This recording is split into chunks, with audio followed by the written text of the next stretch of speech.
Hello, and welcome to the Project Good podcast. I'm your host, Annmarie Hylton. Project Good is a social impact podcast interviewing experts and advocates about the pressing problems that we face globally and hearing how they suggest we move forward in the future. The Project Good podcast is brought to you by Project Good Work. The goal of this podcast is to inspire people and organizations to develop a mindset that can move others to positive action regarding the complex social issues facing people and the planet. This month, we're looking at disability inclusion, and in this episode, we're looking at disability access. Before our modern times, people with disabilities were often kept out of public life. There was very little access to education, employment, or transportation, let alone accessible buildings and sidewalks. After World War II, many veterans returned with disabilities, and public awareness began to shift. This led to a growing advocacy for rehabilitation services, accessibility, and the right to live independently. Momentum around disability rights began to build during the 1960s and 1970s, and the Rehabilitation Act of 1973 was a landmark U.S. law stating that any program receiving federal funding must be accessible to people with disabilities. In the 1990s, the Americans with Disabilities Act, or ADA, was a game changer. The ADA made it illegal to discriminate against people with disabilities in employment, public services, transportation, and public accommodations. It also required ramps and elevators in buildings, cut curbs on sidewalks, accessibility restrooms and parking, and captioning and screen reading for digital content. Today, I have the pleasure of interviewing Jenna Udenberg, who is the founder of Above and Beyond with You, a disability advocacy organization.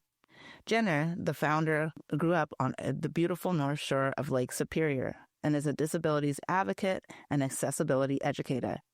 Jenna's newspaper column, Local View from 4 feet 2 inches, can be found in the Lake County Press. In 2017, she was selected to be part of the Belden Community Leadership Program with 25 other community leaders from her hometown of Two Harbors, Minnesota. In 2020, she became a Bush Foundation Fellow. Welcome, Jenna. Hi, thanks for having me. Hello, how are you? I'm doing great. How about you? All right. I know it took a little moment for us to get started today, so we will jump right into it. Let's see here. So I was very interested when I was reading a little bit about you, and your just to say your book had some really great reviews. I'm sure as an author, or maybe you haven't. Some authors, they write and then they just run away. They're like, I've created my art and run away, but you have excellent reviews for your book. So I'm really excited to have this discussion and dive in deep and hear not only your life story, but about all the wonderful things that your organization is doing. And so for our audience, and something that I do for every interview is that I try to get to know the person about how they developed and became the human being that they are and understand their heart. And so before we dive into the interview questions, I wanted to know what has been the most surprising thing that you've learned about yourself as an adult? That was a great question. I would say the most surprising thing I've learned as an adult is how interdependent we are. Growing up on the stoic North Shore of Minnesota, lots of Scandinavian backgrounds, the American way, the American pride, all those kinds of things, makes it seem like we have to do it alone and that we have to be the experts of everything, and that and our society many times tells us like, oh, it's kind of taboo to ask for help. And I'm glad to see that that is shifting and changing. But the more that I live my life in disability culture, in non-disability culture, and just appreciate the tapestries of all the lives that come together, that interdependence that we all have and how we all impact each other. Wow, that's an amazing thing to learn because, I think it depends on not only, of course, life experiences, but each person's individual perspective of how they see the world. Because sometimes some people, as they get older, can be like they want to be more and more left alone. There are some of those moments, I ain't gonna lie, but... Yes, yeah. I agree. Yeah, sometimes you're like, what is this? Where did how did I end up on this crazy planet place? Right. I literally just wheeled in the door from having 3 hours with 6 middle school boys doing Lego robotics. So yeah, so having a female to female conversation, this is just like bee's knees bringing me back to grounding. So thank you for that. That's good. Yeah, especially I know especially when they get to that preteen teenage age is really it's a challenge. It's all fun and I love the middle level, but yeah, it's just like, wow, I didn't know that people could talk that consistently for that long at that level. All right. Back to my secluded, introverted apartment with no animals, no other humans except for us doing our thing right now. I love it. Yes. And so one of the other things that I thought was interesting about you, I'm going to jump into, your organization, but you have a musical background as well. You were a music educator for quite a while. And so I guess, how did you take, a leap from music? This is my assumption, I never became a professional musician, but I took music growing up as a child. But, to take the leap of becoming an educator in music, usually you have some underlying drive, I guess. What led you in that direction? So it's kind of funny because my parents are not musical. My grandma, my maternal grandmother, was musical and played the mandolin. And then my two sisters, they were much older. They played the cornet and the flute. And my older brother had nothing to do with music. He was always the hunter, fisher, gatherer, snowmobiler, the true outdoorsman, Minnesotan. And so I knew the flute was too girly for me because I was a tomboy. So the cornet was kind of my thing. And that's like a cousin to the trumpet and all that. And so I thought that was pretty cool. And I had an amazing 8th grade band teacher. She was only my teacher, legitly for a year, but made an impact on my whole musical career. And because she treated me like a full-fledged human being, she saw all of me, not just a trumpet player, not just this disabled girl in a chair that brought about all these accessibility barriers for her program. I had never felt once like I was a problem, and quite the opposite through my years of education. So she just really inspired me to do this thing that I loved, and playing trumpet was one of the areas where I could be like all the other kids. And I found leadership skills there. I found success. I found the ability to get rid of the barriers that people maybe would see on the outset of seeing my manual wheelchair. And then it'd be like, oh, that's Jenna, the lead trumpet player from Two Harbors. Yeah, that's cool. Let's go play this thing, or let's go do this thing. And that was kind of the source to get through a lot of hard times, a lot of mental health issues at different times. It made me want to do more.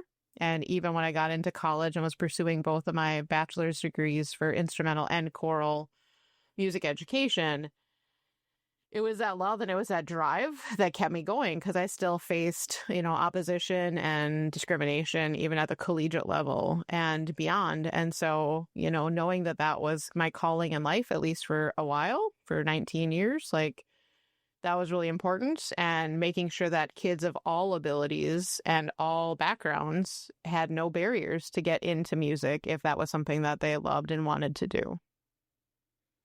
Wow.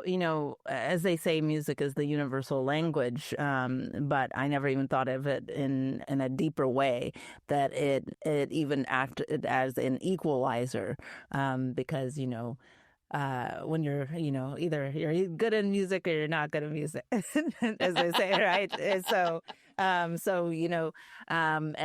And I never thought of it that way, but that definitely opens a whole other world and a different perspective that I have on music, and now a different type of respect and love for it.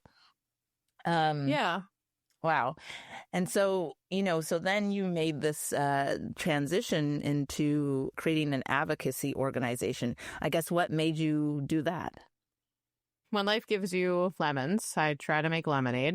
So about year 3 of pandemic teaching from home, my school district came back and said that they were no longer interested in accommodating my work from home order. This was the first time that I had my invisible disability be my prominent disability. So being that I was immunocompromised because of being a diabetic, because of having juvenile rheumatoid arthritis, and the different medications that I'm on for both of these. So yeah, my medical team was like, you have to stay home. You can't be having kids singing and blowing and playing and spitting and all the things that you do in the music realm, especially with choir and band and, general music. Yep, that just can't be your thing right now until the world figures life out. It's not maybe a forever done, but at that time, because we didn't know any different, it really was like, this is a forever done. And so I kind of had an identity crisis for a while because, little kindergartners can't say Udenberg. Us adults can't really say it. Sometimes I can't even say it. So they changed my name to be Miss You. And so that's where the With You of Above and Beyond With You came from, in the name of my nonprofit. And education is a huge part of our nonprofit. So the with literally means it's not just like a one-time consulting thing or a one-time training thing. Like, I really value education. I really value partnership. I really value like seeing this thing through. Like, it's all a journey. Like, I don't have this all figured out. And I've been in a wheelchair for 37 of my 38 diagnosed years. Of my 45 years of life, I don't have all the words right. I don't have all the thought processes right. But I have a growth mindset and I want to learn and I want to be better and I want to be more welcoming. And so the hardest part is, like the greatest unfunded mandate of the American government has been the Americans with Disabilities Act. I am very thankful that it's passed. I'm very thankful that I have all of the amazing opportunities that I've had in life. But the unfunded part is what has inhibited so much of accessibility and inclusion from moving forward.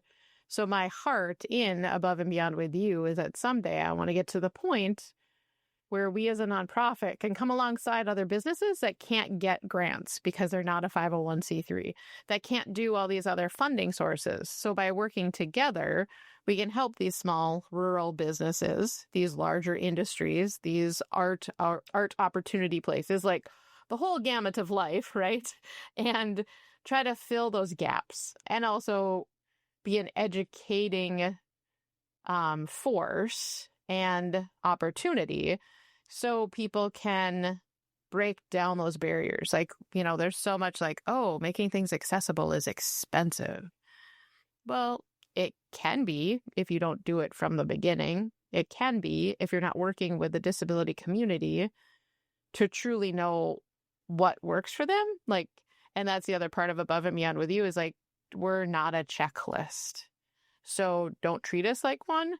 And then, like if you're working with community and with culture, you're making things through universal design to make things more truly accessible. And if you promote it with pictures and videos and ways that people can understand that information, then we can decide if something is accessible for us and will meet our needs, or if there's other things that we need to bring to make that a safe and, successful environment for us. Those were all of like my here's the issues, here's the barriers, how do we get to that next step? And so Above and Beyond With You has been in existence for 3 years now. And so it's exciting, or we're into our 3rd year, I should say. But, we're growing every month, we're moving and shaking, we're doing things, and the future looks super amazing.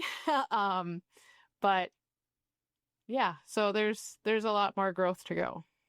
Yes, and I guess for people to understand that don't necessarily have, a good perspective on what it looks like for what disability inclusion really means in an organization, as well as, defining accessibility.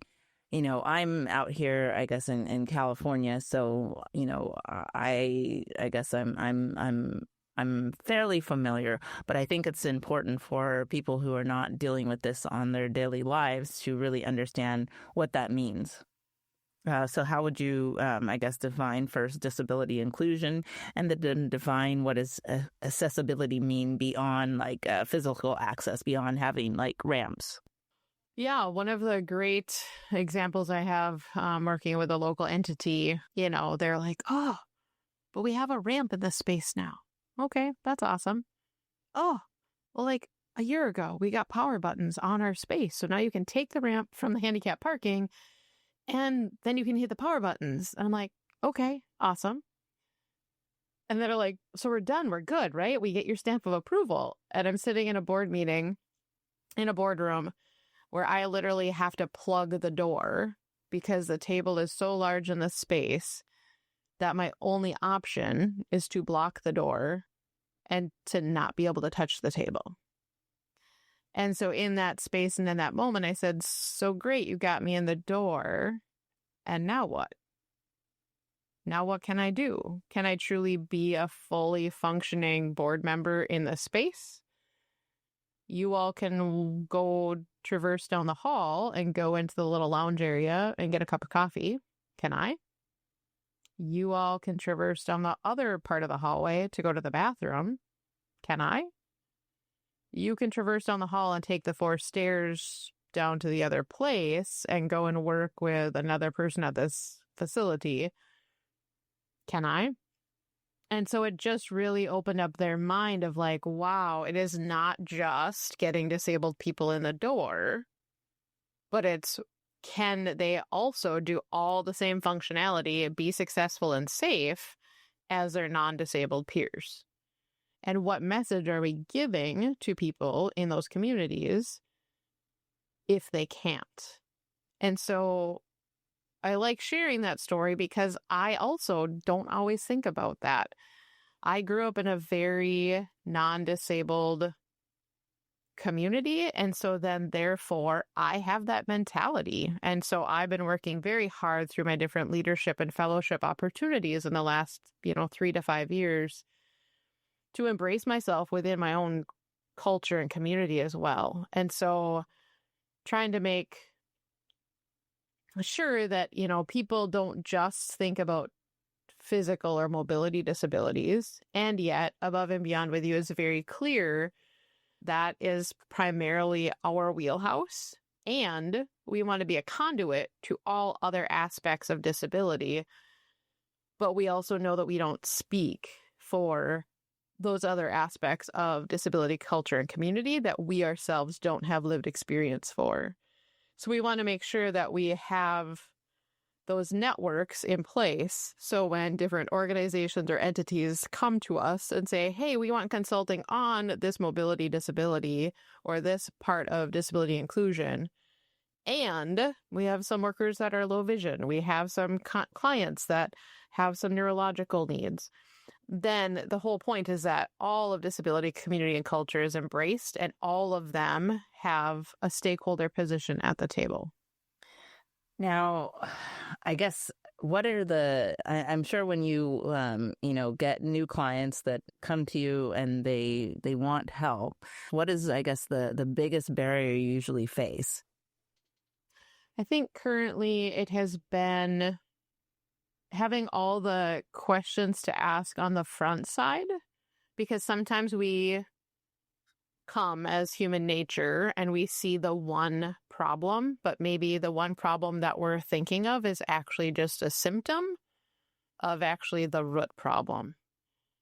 So for us, it's developing those, like, not necessarily pre-screening, but you know what I mean? Like having that pre-conversation of like, what trainings are you currently doing? What policies and procedures do you currently have in place? What populations are you currently serving? Are any of those populations your employees? Have you thought about that some of your employees are probably disabled when, 24 to 29% of the American population identify as disabled? And even though so much of our society thinks disability is a bad word and there's a negative stigma, we know that there's way more disabled people in our communities that are just not choosing to self-identify in those statistics. Yeah, it's getting to that very beginning of things. And then, like I said earlier, with the width of Above and Beyond with You is knowing that it's a longer journey. So some people just think it's a quick checklist and we're just going to get this stamp of approval. And it's like, there's more to it than that, right? So building those relationships. Now, when you say the statistics, and I was reading it as I prepared for the interview, and I was thinking, it's they were saying like 24%, which is almost like a quarter of the population, which is huge, actually, when we think about it. Yep. And I think, I don't have a crystal ball and don't know, where this crazy place is going. But, what I see is that, that the statistics may be increasing. And why I say that is that there's so many different, they might not be, I guess, classified currently as disabilities, but there's so many different things that people are coming up with these days from a physical aspect and a neurological aspect, that I feel like the percentage may be increasing. I don't know. Have you been seeing that yourself? Oh, absolutely. I mean, as the medical world and as science improves, as life expectancy continues to grow, as our largest generation of the baby boomers come through and as they're starting to retire, and, disability is just a natural part of life. Like it's not good, it's not bad, it just is, right? And we're all impacted by it. So whether we don't think about curb cuts, whether we don't think about ramps or elevators or lifts, at some point in our life, if it's not us that needs those things, we will be impacted by a loved one or a fellow coworker or an employee needing that. And at some point, we all have needs. And in some of my spiels, it's like words matter. And saying things are like special needs for me lately, that just drives me crazy. Because okay, well, how many people wear glasses? Well, at one point, that was considered, an accommodation that you are having glasses or contacts, and other inventions, right? So did you use your electric toothbrush this morning? Well, if you did, that was actually stems back to an accommodation for disabled folks. But then everybody's like, hey, this is cool. This would help all people. So by doing some of the very work of making things more accessible and more inclusive, you're helping all people, whether they can see currently that this is a need that they have. Yes, and it's just, I think it's critical if we all hope, I say. I know everybody doesn't like to get older, but we all hope that we do. Right. So I guess we don't like the things that come with it, the gray hair, the wrinkles, and and the memory loss and all of that, unfun stuff. Right. But we all do hope that we, progress through life decade by decade. Yeah. And so, go ahead. I would just say, and some of that, though, is our perspective, right? Sometimes those gray hairs and those wrinkles are such beautiful things because they represent an amazing life. So I think it's that flipping of the script of what do we see as beautiful? What do we see as valuable? What do we see as what humanity is supposed to be, right? Yes, and that you bring up a point from you bring up a point of, I guess, just because of the times that we are in, of I believe that we're in the time of I guess in a way, if I were going to come up with a tagline, reclaiming our humanity. If that was what I was going to call it. And what I mean by that is that in the last, I'll just give it an average about 20 years, right? That's about the time we got into this technological, what should I say? A leash, right? I'll just call it a technological leash, right? Good words. Because if we think about 20 years ago, before we had the cell phones, only a few people had cell phones, right? But those were maybe the doctor or the celebrity or something like that. It wasn't your necessarily everyday running around teenager and person, right? And so, our lives in the last 20 years, it's hard to think it was just about 20 years ago before we had all this, how much our lives changed. we wouldn't even be doing this podcast. Right. Yes. Yeah. So it's just amazing what has happened in the last 20 years. And because of that, all the drive of the technology and the change of like how I would say the speed of life, right? Because we used to, it used to take us time to do things, but now if it takes time, they get mad, right? Right. Right. And so that has to be something, especially when we are looking then on, I don't know, but I don't think that technology is going to be slowing down anytime soon because, we have all these discussions of AI and things like that. And I'm not, well versed enough to know how crazy it's going to get with AI, but I just feel that we're going to be like whoosh, right? Like everything's going to be like, oh, it took 1 minute. That's like ancient, right? Right. Right. And so in that, and why I'm bringing this up is like when we are looking at then also now an aging population, the speeding technology, right? And we look at the probability of an increased population that's going to have an increase in disabilities and needing disabilities access. How do you think, like, I guess this is a question even you could probably look personally. How do you deal with the onslaught of this changing speed of life and deal with it in a disability community? That's a loaded thought process, but it's a good one. I would say it's exhausting. And in disability community, we have this saying about spoons. And so you can Google it. Everybody's only given a certain amount of spoons, which equates to energy in a day. And it's just a great visual of, all right, my chronic fatigue and my, disabling condition and just life currently. Today I've got 3 spoons. So what is going to get my energy and my time? And all right, well, then I wake up the next day. Well, now I've had 8 spoons. So I might have to go back and do some of the things I should have done or could have done the day before. And every single human being has that. And yet, when you're faced with, like I said, pain, brain fog, all the things we've been talking about, it eats up more of those spoons compared to our non-disabled counterparts.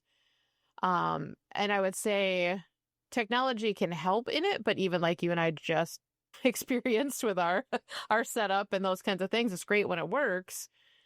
And if that's your way of overcoming obstacles and barriers, awesome.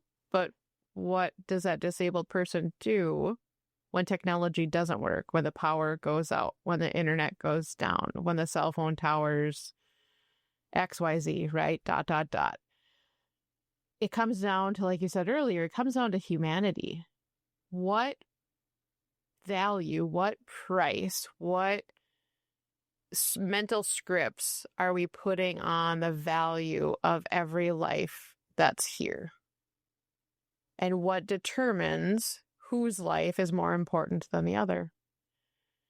And we're living in very concerning times, I would say, because we're now saying that Jenna uses a manual wheelchair, so therefore she's more of a burden, quote unquote, on society. So therefore, we should just institutionalize her because that's what we did decades ago. But by doing that, you're robbing the world of, a master level educator.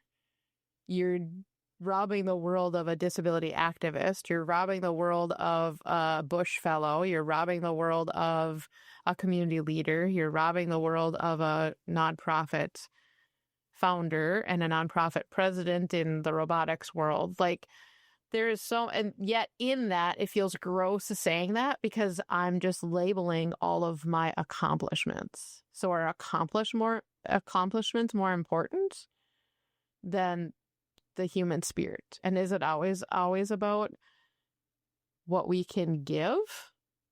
Or is there value of just being and giving life that way? And so That is all concerning to me. And I'm not anti-technology, obviously, since I run a robotics program. But it's finding those ethics and those core values and the way that we interact with all of it to make sure that we're using it in ways that are beneficial and making us have some of those heart and spirit checks of like, is this okay or is this not okay? And how do we have those conversations, not just in your or my generation, but down to the younger generations, and a hand up to our elders and the people that have gone before us.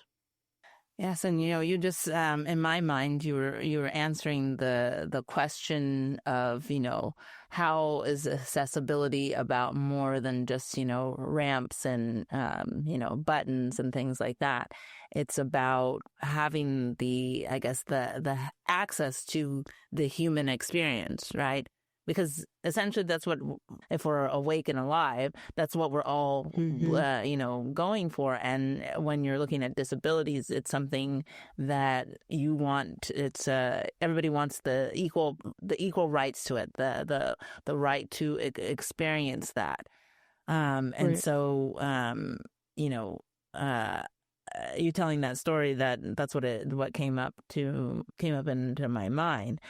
And and I think, this is an important discussion, and I think it's pivotal right now because, as you mentioned, we are on the cusp of the baby boomers, coming into that aging out, or the older decades of where they're going to be looking at, I guess you start really contemplating, like, how does my story end now once you get to, your 70s and 80s, because we know you don't live forever, right?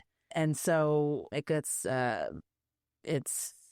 think that it's pivotal right now that people look at how we have all different types of inclusion.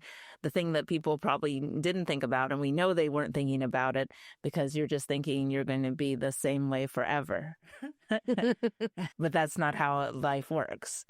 And so now we are all confronting that issue of change, right? Like, you come into life one way, but then life happens to you and throws you some crazy stuff.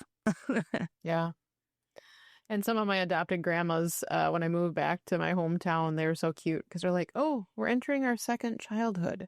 And so it's like in your comment, like we start a certain way, and sometimes we end similarly, and there's nothing wrong with it, right? And I would say the word that popped up when you're talking about, as we enter into our ending stages of life, and none of us know when that's going to be.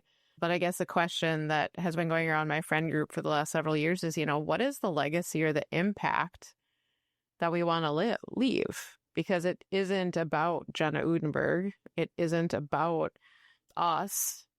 It's about, are we leaving a positive mark on the world that we're leaving behind? And that can be exhausting to think about, but I think it's very, very valuable. I think of, coming back to town here and was like, oh, wow, this bank has power buttons now in the doors. Oh, our post office has this. Oh, and I was like, here, I hate to admit it, but I was here for like well over a decade. And I finally met this wonderful lady who had a service animal, and one of the rare service animals in our small rural area, and used a power chair around town and all the things.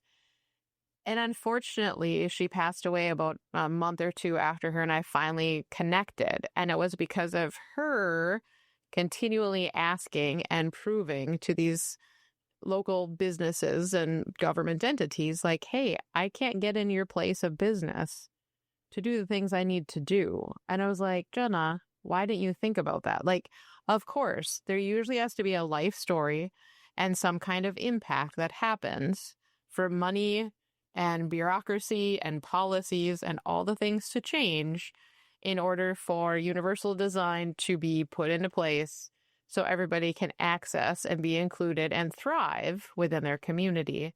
And I would just like you hope that people are just going to do it on their own good, but we don't know what we don't know, right? So it's really important that every story is shared so we can all become better humans. Yes, and speaking of stories, do you have a favorite, I guess, success story where you feel that your work led to a tangible improvement in either accessibility or even in changing a life? I would say my work with our local library has been the greatest success story because of their amazing leadership and because of their seeking out ways of bettering themselves. So being a Blandon community leader, I had the opportunity to help them write a grant with some other of my fellow Blandy family. And in that grant, we were able to not only get accessible resources like different books about disability, but more importantly, we were able to help them get like a lowered circulation desk, accessible computer tables, and most importantly, before this I really knew nothing about, shame on me, but now I know. So I'm doing better, an electric adjustable adult changing table. And so as we were in this process, all learning together, it was like, wait a minute. We are the only public adult electric changing table in all of northern Minnesota that we knew about at the time. And even the bigger city of Duluth, to my knowledge at the time, didn't have any. And so it was like, wait, how did Little Two Harbors like do this thing? And then I was just recently in our newly renovated elementary school. And sure enough, I went into one of the gender neutral family bathrooms. And sure enough, there's an electric adjustable adult changing table. And I was like, yes, like we're finally seeing it. And it already grew, and it grew not from me having to go and do the dog and pony show of like, hey, this is the best practice. This is what you need to do. Like somehow, someone, somewhere said, hey, this is what we need to have. And so just seeing that a couple weeks ago and like going, I had nothing to do with that. So that's really cool. Wow. One of the things I was thinking, and you brought it up indirectly, is I would think that you have to do a lot of research all the time because, I didn't even know one of those things existed. And so I guess, how do you find out, I guess, these different things exist, or or do you work to sometimes create, tools and needs, or I guess, how do you find out about these different types of, I guess you would say, tools or services, or the abilities to make adaptations to things? In my mind, I keep thinking like occupational therapists, I guess, changes to things. Like, how do you find out that these things even exist?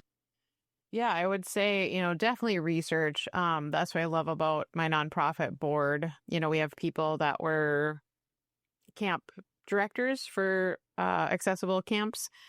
We have retired adaptive PE teachers. We have one of the school OTs on our board. So when you bring together a powerhouse of people, and we have a former special ed teacher as well as some paraprofessionals and school administrators. So when you bring together a variety of skill sets and a variety of lived experiences together, it's an awesome think tank to be like, oh yeah, I saw this bench so at such and such a place. For me, when I'm out in community, I do lots of pictures of toilets. And I know that sounds really weird and I don't want to be called the toilet queen, but so many people just take it for granted that you can meet your basic need of using a restroom. But for those in disability community, that isn't true. And so by taking pictures, like I always tell my friends, like, a true friend sends Jenna toilet pictures because then I know where I can go. I know what things I need to plan ahead for, all those things. But sorry, I got defrayed. So so, just bringing things full circle of how can you live life where you're at, and how can you make sure that everyone is safe in all the places that they can be in and should be in. Now, I guess for the everyday person, how can someone that doesn't necessarily have a disability, I guess, contribute to your mission or making more spaces feel accessible and inclusive? For example, even like people at their homes. Me, I personally. Many years ago when I was younger, I had actually a roommate that was deaf. So I learned a lot, but I had previously already before meeting her years before had taken sign language. So for me, I kind of I guess was adjusted to some things, but then learned a lot of interesting things as time went on with us living together. Like I didn't expect, when we lived together, one of the things I was thinking, well, overall it was going to be peaceful. I did not know, that she was going to be, playing loud music and wild parties. I didn't see that. I love it. Because I was like, wait, but the thing I learned, I was like, but aren't you deaf? Because I came home one day and like the music, I was like I was out in the like parking lot. We lived in an apartment, and I was like, oh my gosh, like whoever's having this party is like, like my car's even vibrating before I walk down the sidewalk to our front door, right? And lo and behold, it was my place, right? And I was like, oh my gosh, did somebody break in? Right. What's going? Or I was like, there's a party of my own house that I don't even know about this happening, right? And nice. what I learned about it is the reason that she would listen to it sound so loud is that in order to listen to music when you're deaf, it was about feeling the vibrations. And I was like, ah.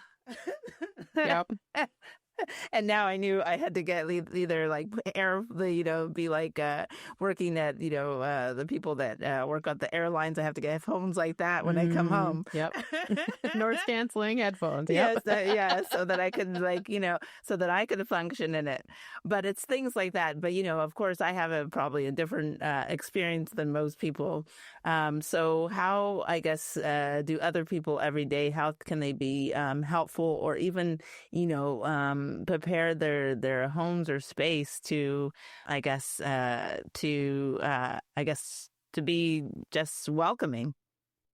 I would say, asking curious questions is always a good place to start, and making sure that you're not making assumptions, which is all of what humanity does, right? So confronting our unconscious biases as much as we can and asking the disabled person, what are your needs in your space? Would you feel comfortable here? Do you feel safe? Like, what can I do? And I guess, truly being open and authentic and knowing that it's nothing that,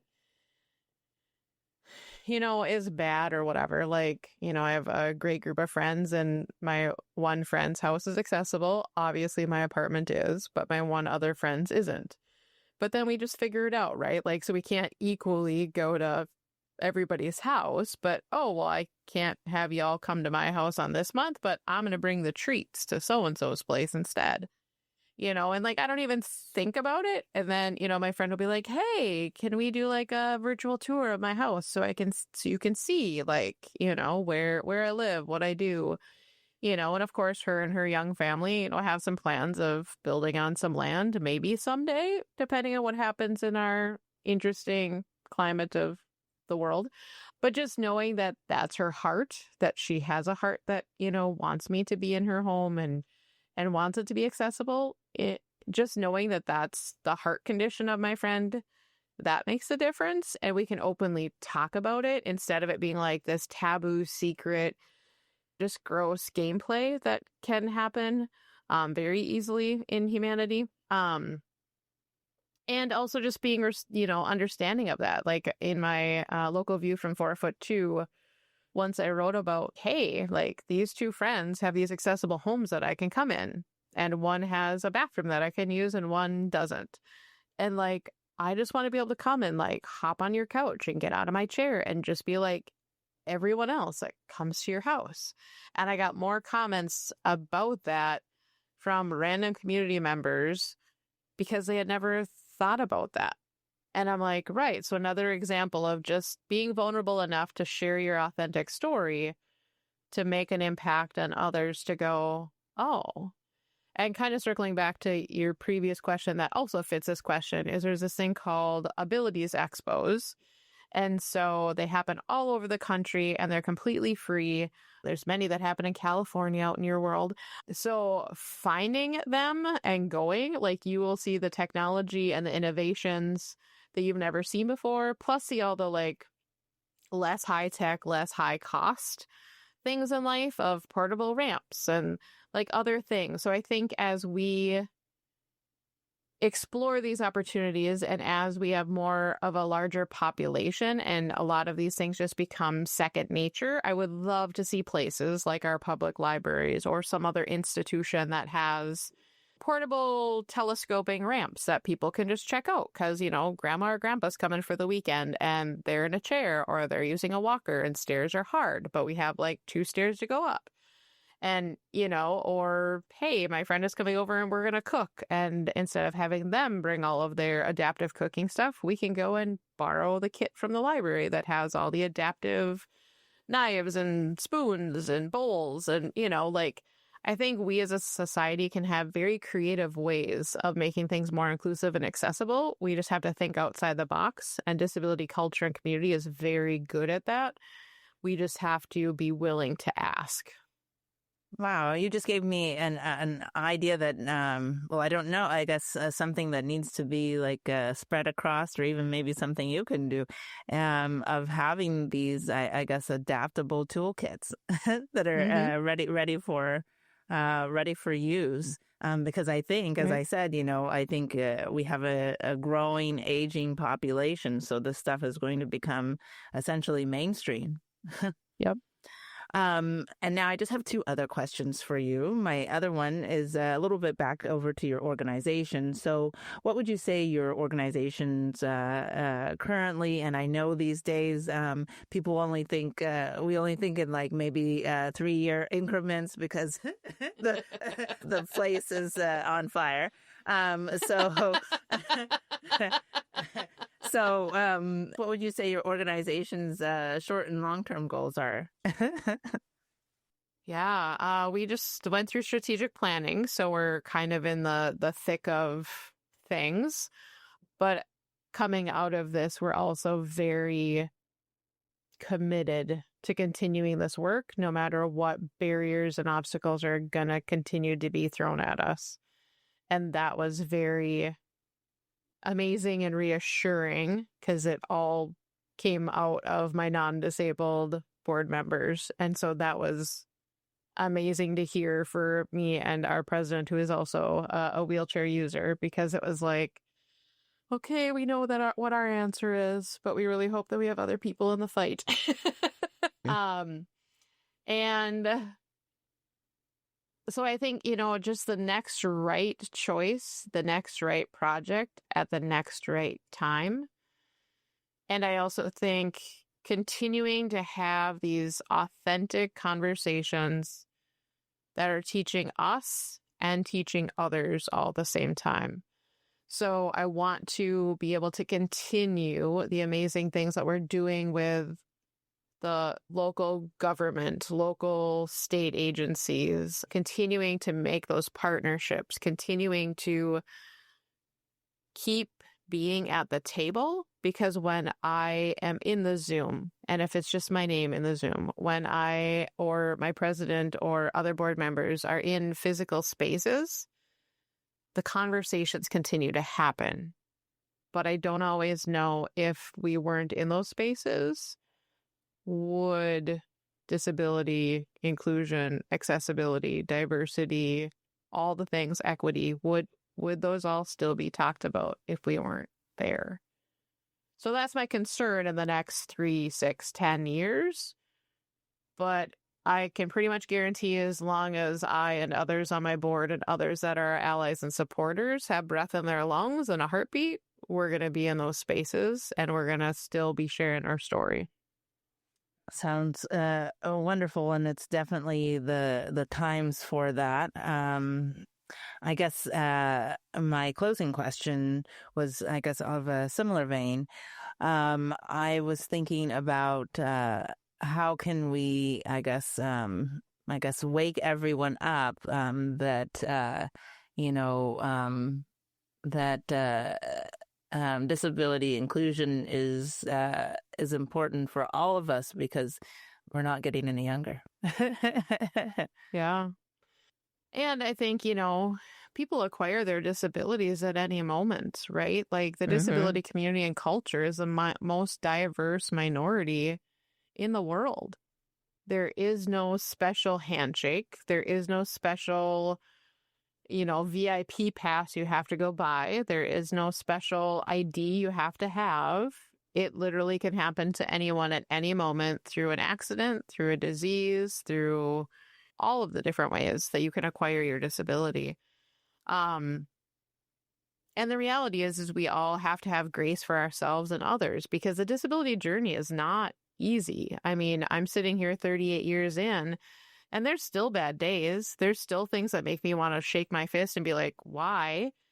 But then on the flip side, when people go, well, wouldn't you want to go back to being 7 years old and not fall on the ice? And if that was truly what triggered your disease, or wouldn't you want to go back and be like, no, I don't want my disability? And my answer is always no. And when I say that I'm a proud disabled woman, I don't mean pride in a bad way, but I mean it in I'm tired of taking people's junk. I'm tired of being somebody that's treated like, well, you belong under the table and you should be very grateful for any scraps you get that we happen to drop from the non-disabled table. And while some people don't intentionally mean some of those things, the ableism that comes across can be hurtful and can be traumatic. And I think now that we have some of this language, thanks to so many people that have gone before us, I think we're able to have some more of these conversations. And when I share some of those stories, of my past in my book, within my spokes, of former teachers or former professors or other things, I don't sit and harbor any bitterness or have any of those horrible, traumatic, negative things for them because I know that they were just doing what they knew at the time. But I'm hoping now that we're on the other side of things and we're decades past that.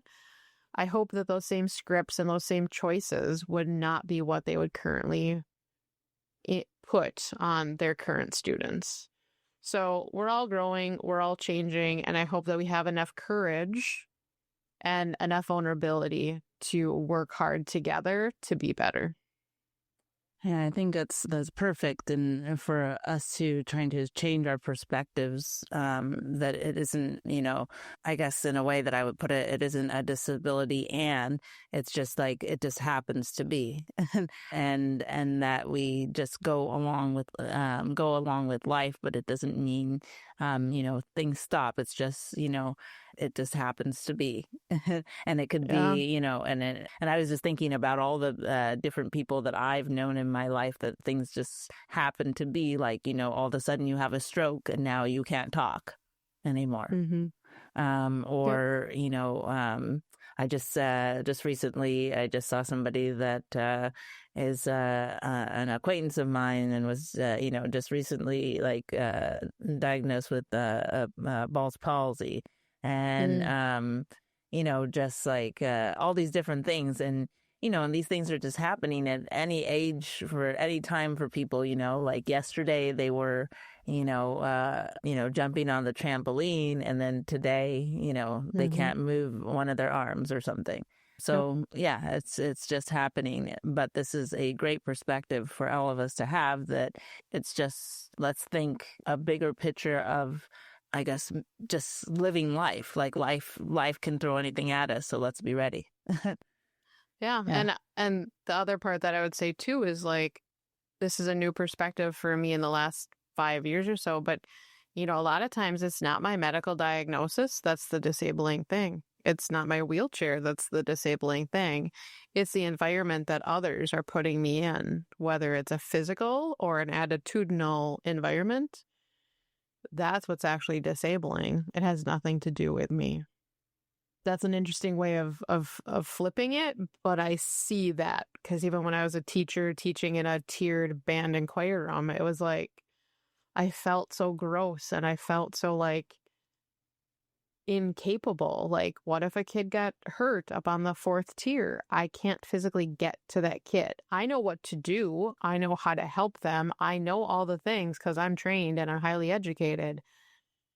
But because you put me in this space that is unsafe and in this space that is inaccessible for so many people, not just me, but since I'm the licensed teacher in this space, you in this choice have made me even more disabled.